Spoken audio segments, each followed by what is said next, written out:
Alright guys, keep getting questions on what's going on with the Monte Carlo, with the Escalade, Uncle Rob, the 632, all that stuff. So today we're just gonna run through everything. You do the bit of a state of the onion video. So check in on every project just a little bit. Maybe we'll take a look at some of the other customer cars, things like that, just to get you up to speed on the general everything of what's going on here. We'll start with the most current one, Uncle Rob. A lot of you guys are probably following that series. If you're not, you should check them out. Right now, I'm not a bit of a spoiler alert, but a little sneak peek. I'm putting in the Deechworks fuel system, drop the tank, all that stuff going on. That we just dynoed it with the turbo, 10 pounds, upgraded injectors with the stock fuel pump to see how much power you can make on the stock pump reliably. Like, is it worth doing? Can you get away without changing the fuel pump? That video is pretty freaking cool. I won't ruin the numbers for you though, because we also dyno tested it with the stock injectors to see what they would max out at. So we have physical numbers for every step of the way. We're gonna do the fuel pump, test it again that way, but the first test for that will be same boost level, just going E85 to see how much more power it will make on the same boost level as 93.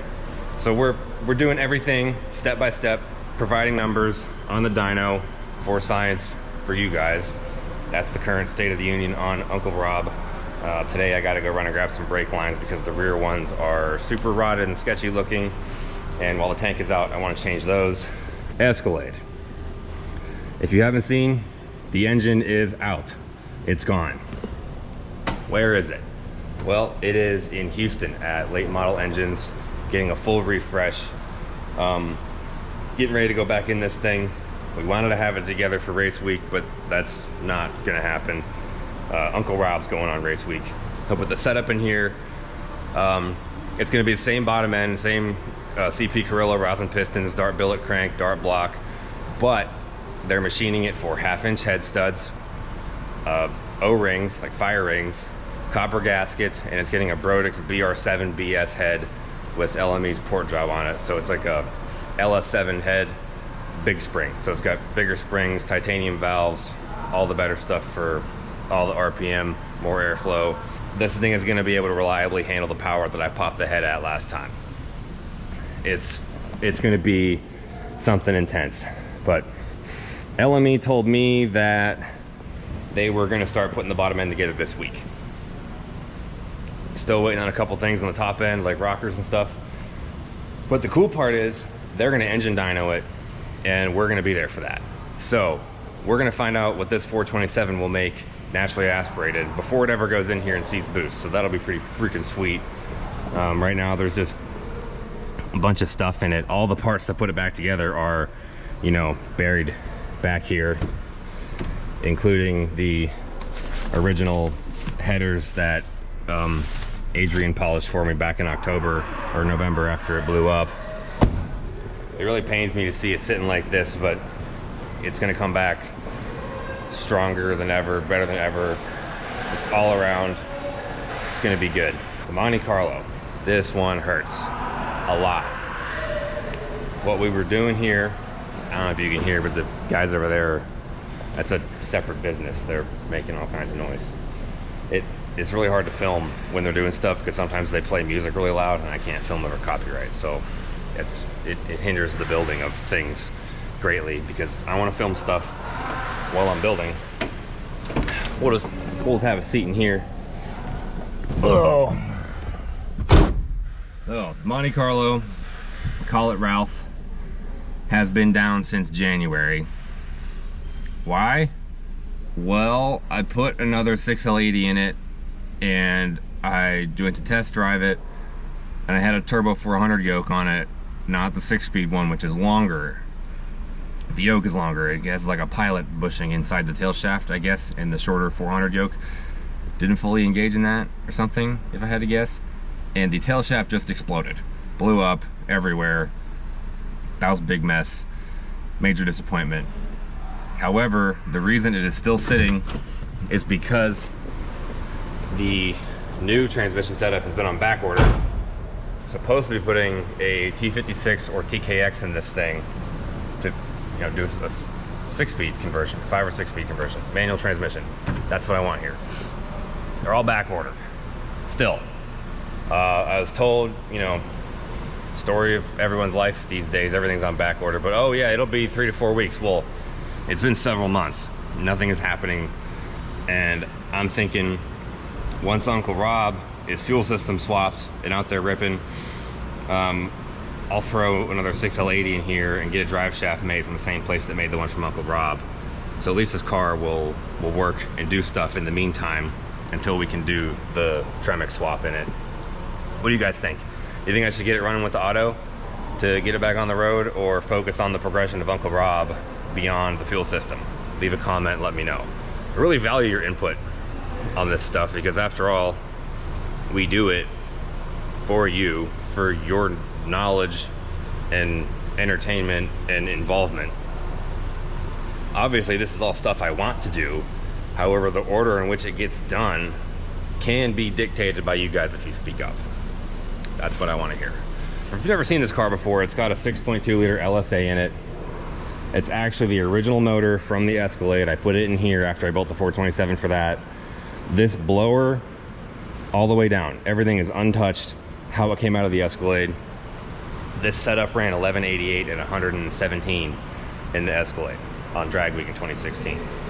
That's 5,600 pounds. This is 37-ish, 100 pounds, 3,800, maybe with me in it, because I put a steel hood back on it. Oh, it's gonna be really fast for what it is. Be a really fun street car. It's not gonna be a drag car. I wanna go more like pro touring on it. And we're actually gonna be doing boom tubes on this. That's gonna happen too. Dr. Gas, the original inventor of the X-pipe and everything, Dr. Gas Jr., they call him, he worked for Boyd, the original Dr. Gas, and then he bought the company from him. Well, he texted me a couple of weeks ago and said he went back to Boyd's original shop and he found 2 Super Talladega boom tubes left over from the golden era of Super Speedway X-pipes, and they are going on this car with the X-pipe that they made with their perfect jig and the perfect angle and all that stuff. This thing is gonna sound like freaking Sterling Marlin's car at the 94 Daytona 500. And I'm getting goosebumps just thinking about it. But I don't wanna build the exhaust until the right transmission's in there, because the cross member and everything is gonna change, and it sucks. It sucks to be waiting on that stuff. Driving me insane. That's kind of why in the meantime, I'm just thinking, put an auto in it so the car moves, I can enjoy it, iron out the kinks, and you know, just run it that way for a while. It needs help. Also, maybe some of you guys could help me out. I did an LED taillight conversion in this thing, and everything wired up just fine. And then when I went to test them, the board on this one fried. I don't know why. It worked fine when I tested it by itself. You can see that on there. And I did the same thing when I got this car back in 2014. I put those LED taillights in, and one of them freaking fried. So I had to pay somebody to change the wires and stuff back to the incandescent bulbs, because back then I didn't know how to do anything. I suspect there's something wrong with the body harness on this car. There's some short somewhere that these things don't like. I don't know. I actually filmed a video doing all of that to the taillights, but I was so butthurt about it that I never posted it because it didn't work. If you want to see that video, I can go back and actually post it if you guys want me to, so let me know. Moving down the list, what about the 632? What are we doing with that? You didn't know I had a 632? Well, I got a 632 Blueprint 840 horsepower crate motor right in the box. It is waiting for a project upcoming after this one. I said it in the last State of the Union video, but if you're new here, I'll tell you, because I know that only you real G's watch these videos. Regular people don't, because you know they're not invested in the nonsense of myself and Logan and the guys in the shop. They don't care. They just want to see people race things and crash stuff and blow things up, and that's whatever. That's all cool, but I do it for you guys. I care about you guys. You know that because I answer almost every single freaking comment on my videos. If you ever commented on something and I didn't answer you at least once, let me know in the comments, because I'd be surprised if there's anybody out there who has never gotten a response from me on anything. Anyway, the 632, the secret with that is, sitting back in Pennsylvania, I have a 1993 GMC Suburban, 4-wheel drive, 1-owner truck with 334,000 miles on it. That is the mintiest 334,000 mile truck with the paint falling off that you have ever seen. And that's where the 632 is gonna go, with a 4L80 from Extreme Automatics, MSD atomic transmission controller, Holley Sniper 4500 Dominator. It's gonna be a big block 4-wheel drive 1990s version of the Escalade. And it's gonna be the third amigo between Uncle Rob and the Escalade. The Suburban's name is actually Uncle George, named after my other uncle. Which there's Uncle George videos on my channel. If you go way back, you can see it. I did a video with it when I was back in Pennsylvania last summer. My dad's first 95 Suburban, the one I was obsessed with, the one before Uncle Rob, he bought because he test drove my Uncle George's 95 Suburban.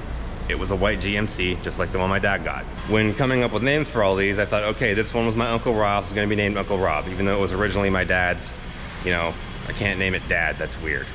So, the white one, even though it wasn't owned by my uncle, the genesis of all of my Suburbanness, the Escalade, everything is due to my Uncle George having a Suburban. So my dad never would have got one if it wasn't for him. So we'll have Uncle Rob, Uncle George, and LSXcalade. I kind of wish I had a person name for the Escalade, but I think it's too late to give it one now. It's just the Escalade. That's how people know it. Kind of got to be that way. But yeah, that's what the 632 is for. If you didn't know, now you know. You can keep it a secret so those surface level people who aren't real G's like you don't get to enjoy the fruits of your commitment to know the secrets of what's going on around here. And I know you're probably wondering, what is this shirt I'm wearing? Well, have you never seen it before? Well, that's because it's a new one, and you'll be able to get them on the website right after this video is posted. They'll be live by the time you see this. This is the replacement for the original style shirt right here, which we still have a few of. If you want to grab one, that's the last time you'll be able to get them, because these are replacing them. These shirts are inspired by Dale Earnhardt's 1988 pit crew uniforms, and they're not black. Everybody's been asking me, well, you need to make shirts that aren't black. They aren't black. Well, there you go. It's not black. It's the same brand shirt though. Good quality, next level brand. You don't, you know, they don't stick to you like a wet towel whenever you're sweaty working and stuff. And finally got hats. The same hat I'm wearing now, purposely done to match this shirt. You can get it in a box set with a matching decal. Boom. Get the whole thing in a box. That's the only way to be able to get a hat, because there's only something like 75 hats. That's all I could afford. Hats are expensive, and I've never done hats before, so I don't know if I'm gonna be able to sell them, and I can't afford to just have all of my money sitting in a box of hats. I need to buy parts for things and diesel to go places and go to races and do stuff. So we're doing a low tester. That's why you can only get it in a box set. In the box set, you will get a sticker too. This shirt, the hats are the Richardson 112 snapback style, so they fit really well. They're not bulky, but it is a one size fits all. So all you have to do is select your shirt size and you will get one with everything else. If you order something else too, it will also fit in the box. This is all that we have left of the original style. What sizes are left in that? Like XL? No, there's no XL. It's like 4X, 3X. Actually, there might be. I think it's 2X, 3X, and 4X. Yeah, 2X. There's 3 2X. Handful of 3X and 4X. Yeah. So, and we also have these shirts in 4, 5, and 6X, which I stepped up because I did a test run of those before, and you guys bought them all really quickly. So I'm like, oh, I'll get a nice handful of 4, 5, and 6X in Uncle Rob shirts too.